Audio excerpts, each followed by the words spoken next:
Bonjour à tous et bienvenue sur le tuto. Alors aujourd'hui on va voir une alternative au logiciel HP EasyScan qui est un petit peu lourd et on va voir qu'il y a un logiciel encore plus facile, plus sympa qui est directement intégré sur macOS et c'est ça qu'on va utiliser.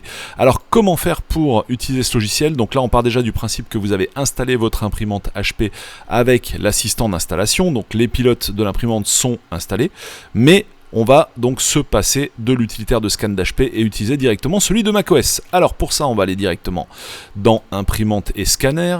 Et là, on va rajouter une nouvelle imprimante. Alors si elle est déjà là, vous pouvez même la supprimer en fait. Elle ne sert plus à rien.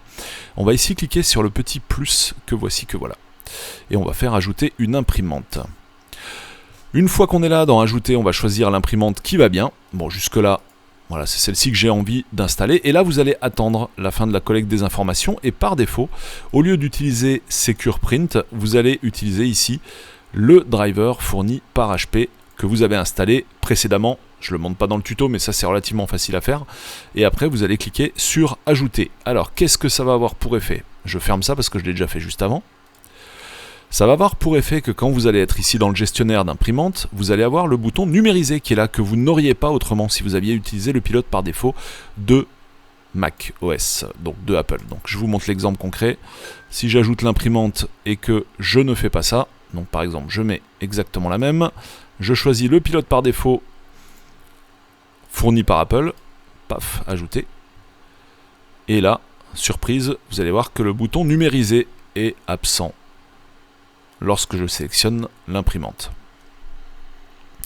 Voilà, on va attendre qu'elle s'installe, ça va être relativement rapide. Alors sur macOS, on peut installer plusieurs fois la même imprimante, hein, ça pose pas de problème. De même sous Windows, il n'y a vraiment pas de souci. Alors pendant que ça installe, est-ce que je peux vous montrer la numérisation? Donc je vais cliquer dessus, je tente ma chance quand même. Non, apparemment là, il faut vraiment qu'il ait fini son étape précédente.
Une fois que l'imprimante est installée, vous avez donc accès au bouton numériser, donc on va cliquer dessus, on va fermer ici le HP Scan dont on ne va pas se servir, et on clique sur numériser.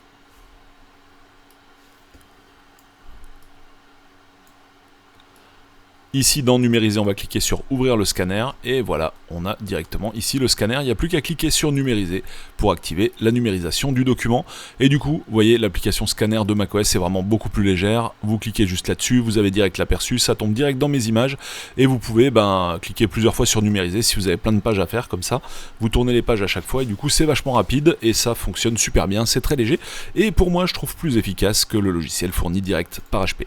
Fin de ce tuto, merci à tous de m'avoir suivi, et à bientôt pour d'autres vidéos sur la chaîne ou des vidéos de jeux vidéo rétro sur ma chaîne Rétropolo que je vous mets en description. Salut!